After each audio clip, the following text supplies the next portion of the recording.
Did you know that one of cinema's most powerful Holocaust films nearly destroyed its own director? Whoever saves one life saves the world entire. Schindler's List wasn't just Steven Spielberg's masterpiece. It was his confrontation with demons he'd avoided his entire career. Here are 20 weird facts about Schindler's List that reveal the brutal reality behind the cameras. And stick around for the bonus fact at the end, because what happened to one particular prop will leave you speechless. Let's roll. Spielberg refused payment. Steven Spielberg refused every dollar he was offered for directing Schindler's List. He called any profit from the Holocaust blood money and insisted he couldn't accept payment for depicting a tragedy tied to his own heritage. Instead, all potential earnings were redirected to founding the Shoah Foundation, which now holds over 55,000 recorded testimonies from Holocaust survivors. Spielberg later admitted that taking a paycheck would have felt like profiting from his family's trauma. For him, the film wasn't a project, it was an obligation. What he gave up financially became a contribution to preserving memory. It wasn't charity, it was moral restitution. Robin Williams called daily. Filming Schindler's List was so emotionally crushing that Spielberg needed relief just to function. Robin Williams started calling him regularly, performing spontaneous stand-up, cartoon voices, and wild impressions for 10 to 15 minutes straight. Spielberg often held the phone away from his ear, letting Williams's manic joy echo through bleak Polish locations. These weren't friendly check-ins, they were emotional rescue missions. Williams sensed his friend was drowning in darkness and threw him comedy like a rope. Spielberg later confessed that without those calls, he might not have endured the psychological weight long enough to finish the film. Laughter became survival. The Girl in Red was unscripted color. The Girl in the Red Coat, the film's only burst of color, became an iconic symbol, but the process was more improvised than planned. Spielberg originally shot her normally, then spent hours in post-production testing shades of red to find the one that pierced the grayscale world like a wound. 3-year-old actress Olivia Dabrowska didn't see the film until she was 18, and when she finally did, she broke down, crying. Spielberg used that splash of color to force audiences to stop seeing the Holocaust as faceless tragedy and recognize one child, one life lost in the chaos. It made the unthinkable personal. Real Auschwitz was off limits. Spielberg wanted authenticity so badly, he tried to film inside Auschwitz itself, but the World Jewish Congress immediately refused. They considered it a sacred burial site, not a movie location. So the crew constructed a full-scale replica just outside the real gates. Actors could see actual chimneys from the set. Some days, ash from memorial crematoriums drifted onto the fake barracks, blurring the line between recreation and memory. Cast members described the experience as spiritually crushing, filming a story of death while standing in its shadow. They weren't just near history. They were breathing traces of it with every step. Fiennes terrified everyone off camera. Ralph Fiennes remained in character as Amon Guth between takes, and his physical transformation was so accurate it triggered real trauma. Holocaust survivor Mila Pfefferberg visited set, saw Fiennes in full costume, and immediately began shaking. She had known the real Guth. Spielberg stopped filming to comfort her, shaken by how deeply Fiennes' presence dredged up buried terror. Fiennes later apologized, devastated by the reaction, but the moment revealed something disturbing. His performance wasn't mere acting. He'd channeled a monstrous personality so convincingly that survivors reacted instinctively. The horror of Guth didn't stay on camera, it haunted the space around it. Neeson's Schindler wasn't heroic enough. Liam Neeson struggled early on because Spielberg didn't want Schindler portrayed as a straightforward hero. He pushed Neeson to embrace Schindler's opportunism, vanity, and flawed motivations. Early takes felt too noble, too heroic for a man who initially profited from war. The breakthrough came when Neeson stopped trying to justify Schindler's transformation and simply played him as someone surprised by his own conscience. Heroism, Spielberg believed, isn't loud, it's reluctant and confused. Neeson leaned into that ambiguity, portraying Schindler not as a saint, but as a businessman who stumbled into humanity. That moral messiness made the character real. The shower scene controversy. The infamous shower scene where imprisoned women brace for gas but receive water sparked immediate controversy. Critics argued it risked trivializing real gas chamber horrors. Spielberg agonized over including it, but survivor testimony confirmed the psychological torture of not knowing was authentic. Women described moments of terror where water or steam replaced expected death. Spielberg realized no depiction would escape criticism. Someone's trauma would always feel misrepresented. Yet removing the scene would erase an important truth. Survival often came wrapped in terror, confusion, and fleeting relief. The sequence wasn't meant for shock value. It was meant to honor what survivors remembered. Now, Kingsley's accountant was based on reality. Ben Kingsley's portrayal of Itzhak Stern wasn't completely based on one man. The real Stern passed away before production, so Kingsley met other survivors who had worked in Schindler's factory. One man demonstrated how he'd intentionally miscalculated numbers, smudged ink, and altered ledgers to save lives by making workers indispensable on paper. Kingsley copied those exact movements, treating them like sacred gestures. Every subtle motion, how he held the pen, how he tapped columns came from real testimony. Kingsley said he wasn't playing Stern. He was channeling the men who survived through math, ink, and small acts of rebellion hidden in paperwork. Spielberg couldn't watch the dailies. Halfway through filming, Steven Spielberg stopped watching his own daily footage. The emotional burden became unbearable. Every night, reviewing scenes meant reliving atrocities he was already spending 12 hours a day recreating. For a director known for obsessively monitoring every frame, giving up dailies was unheard of. He leaned heavily on cinematographer Janusz Kaminski, trusting him completely. The crew quietly protected Spielberg by filtering what he saw, knowing the material was eroding him. The decision wasn't about artistic distance, it was about survival. Spielberg realized that to finish the film, he had to stop repeatedly stepping into the nightmare. The candles were survivors' request. The iconic Shabbat candles that open and close Schindler's List weren't Spielberg's idea, they were survivors. Consultants insisted the film begin and end with Jewish ritual, not violence, because the Holocaust wasn't only about death, it was about a culture targeted for extinction. Spielberg worried it might feel too religious for global audiences. Survivors pushed back firmly. They said the Nazis tried to extinguish these flames, so the movie must show them still burning. Spielberg agreed, and those candles became the spiritual bookends of the entire film. They weren't props, they were symbols of survival and reclamation. Go ahead and like and subscribe, because these next facts reveal the controversies and consequences that followed this film into the real world. Germany banned advertisements. When Schindler's List premiered in Germany, the government made an unprecedented decision. All traditional advertising was banned. No posters on buses, no glossy billboards, no attention-grabbing TV spots. Even premiere fanfare was forbidden. Officials believed promoting a Holocaust film like a commercial product would cheapen the memory of its victims. Theaters were allowed to display only simple text announcements, nothing more. Yet the film didn't suffer. Germans showed up in overwhelming numbers, filling cinemas in silence, treating screenings like collective remembrance rather than entertainment. The success proved something powerful. Some stories don't need marketing campaigns. They need presence, attention, and humility. In Germany, Schindler's List wasn't sold.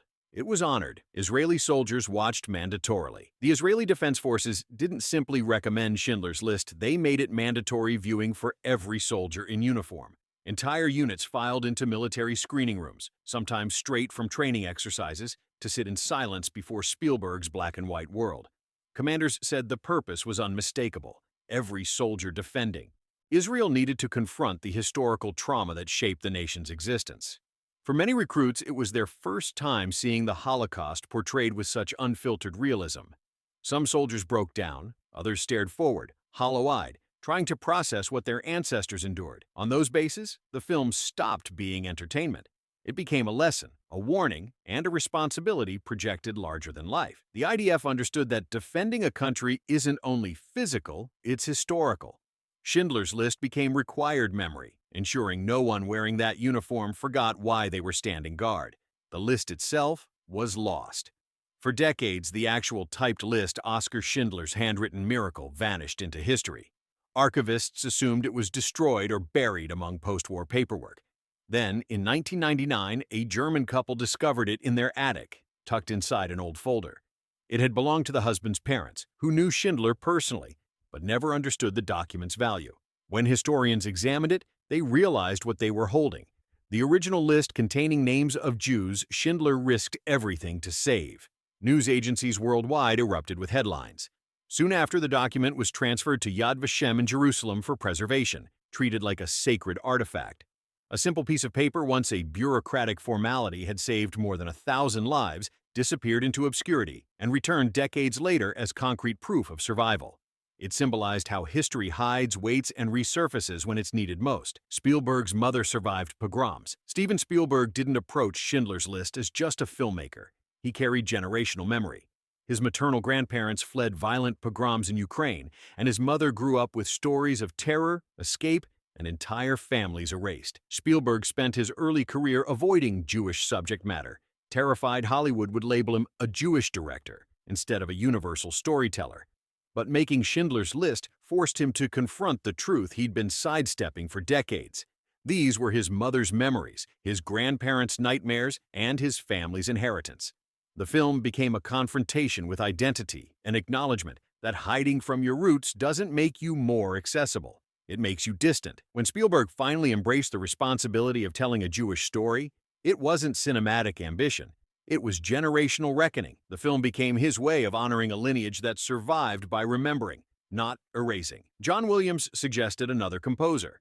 When John Williams watched early footage of Schindler's List, he felt shaken. He told Spielberg the film needed a better composer, someone capable of carrying the emotional weight. Spielberg's response stunned him. "I know, but they're all gone." The silence that followed made Williams realize the responsibility he was shouldering. Every composer who might have written such music was lost to the genocide the film depicted. Williams approached the score like mourning. Sessions often halted because he broke into tears, unable to continue. The iconic violin solos, performed by the legendary Itzhak Perlman, weren't written as music, they were written as psalms, laments for the dead. Williams conducted the orchestra as if presiding over memorial services. What emerged was one of the most haunting scores in cinematic history, born from grief, reverence, and the understanding that art must sometimes speak for those who never got the chance. Real survivors played extras. Several Holocaust survivors worked on the film not only as extras but as living guides. Their presence changed everything. One elderly woman walked into wardrobe, saw a coat, and whispered that she had owned one exactly like it during her deportation. Another corrected how actors carried their suitcases, demonstrating the desperate, bone-tight grip people used when they realized they were holding the last objects they might ever own. Survivors stood behind the camera during crowd scenes, quietly signaling when something felt wrong or painfully accurate. Spielberg said their presence sanctified the set. Crew members found themselves taking direction from people who had lived the events being recreated. The film stopped feeling like a production and began feeling like a vigil. Scenes weren't merely shot, they were witnessed. With survivors guiding them, the cast wasn't acting history, they were resurrecting it from memory. The Oscar speech that wasn't. When Steven Spielberg won Best Director for Schindler's List, the industry expected a grand, emotional speech. Instead, he spoke for only 47 seconds. He thanked survivors and his cast, then stopped. Friends later revealed he had prepared a long, thoughtful speech touching on history, Jewish identity, and the film's moral weight. But when he stood on that stage holding a gold statue for depicting genocide, something inside him recoiled. How do you celebrate a movie about mass murder? How do you accept applause for reliving trauma? Spielberg later said award shows felt trivial compared to the subject matter. He saw the recognition as obligatory, not celebratory. He eventually gave the Oscar to his mother, feeling she had the right to hold it more than he did. The moment wasn't triumph, it was discomfort, humility, and the acknowledgement that some stories are bigger than awards. Certain countries refused distribution. Schindler's List didn't receive global acceptance. Several countries rejected it outright. Malaysia banned it for portraying Jews sympathetically, exposing ongoing prejudice decades after the Holocaust. The Philippines demanded massive cuts, removing scenes that authorities claimed were too disturbing cuts Spielberg refused to make. Egypt allowed screenings, but restricted them heavily, fearing public backlash. These reactions revealed uncomfortable truths. Anti-Semitism and Holocaust denial were far from dead. Spielberg stood firm and refused to create sanitized versions. He believed altering the film would betray history. If a country couldn't handle the truth, he preferred it remain unseen rather than diluted. The bans became a contemporary litmus test for tolerance. Nations that suppressed the film exposed their ideological alignments. Schindler's List wasn't just a movie. It became an international statement about whether societies were willing to confront genocide honestly or continue hiding behind denial. The reunion scene used real people. The film's final scene, showing survivors walking with the actors who portrayed them, wasn't a cinematic flourish, it was a historic reunion.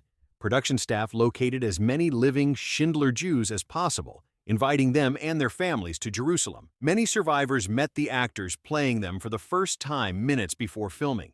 Cast members described feeling overwhelmed as the real men and women approached, thanking them for telling their stories. The tears in the scene aren't performed. They're genuine reactions to decades of trauma meeting its cinematic reflection. Spielberg said filming that sequence felt like closing a circle. It was no longer a movie set, it was a pilgrimage site. For the actors, it became the most meaningful moment of their careers. For the survivors, it was proof that their names, once nearly erased from history, would now be remembered forever. 20. Neeson's breakdown was authentic. The emotional climax of the film, Schindler collapsing, crying that he could have saved more, was never intended to be filmed that way. Liam Neeson, overwhelmed by months of recreating unimaginable suffering, broke down mid-scene. Spielberg saw his trembling hands, his voice cracking, and understood that this wasn't acting, it was emotional overflow. He quietly signaled the crew to keep rolling. Ben Kingsley stepped in, holding Neeson as he continued sobbing, but he wasn't comforting the character. He was comforting the man. Cast members later said the moment felt like a psychological dam bursting. The weight of the story, the responsibility of portraying real people, and the environment created by survivors on set finally collided. The rawness captured on camera is what audiences see. A man crushed by the arithmetic of lives saved and lives lost.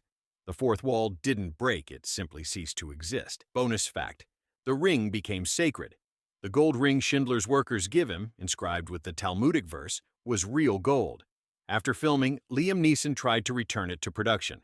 Spielberg told him to keep it. Neeson later donated it to a Holocaust museum, unable to keep something that represented so much.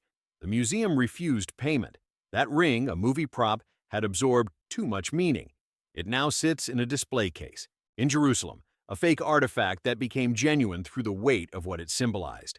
Schindler's List changed cinema's relationship with historical trauma.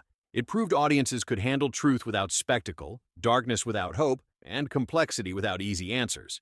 The film didn't just depict history, it became part of it, a cultural moment when millions chose to witness the worst of humanity and somehow found reasons to believe in the best. If you learned something new today, hit that like button and subscribe, because some stories demand more than entertainment. They demand memory. Whoever saves one film saves cinema entire.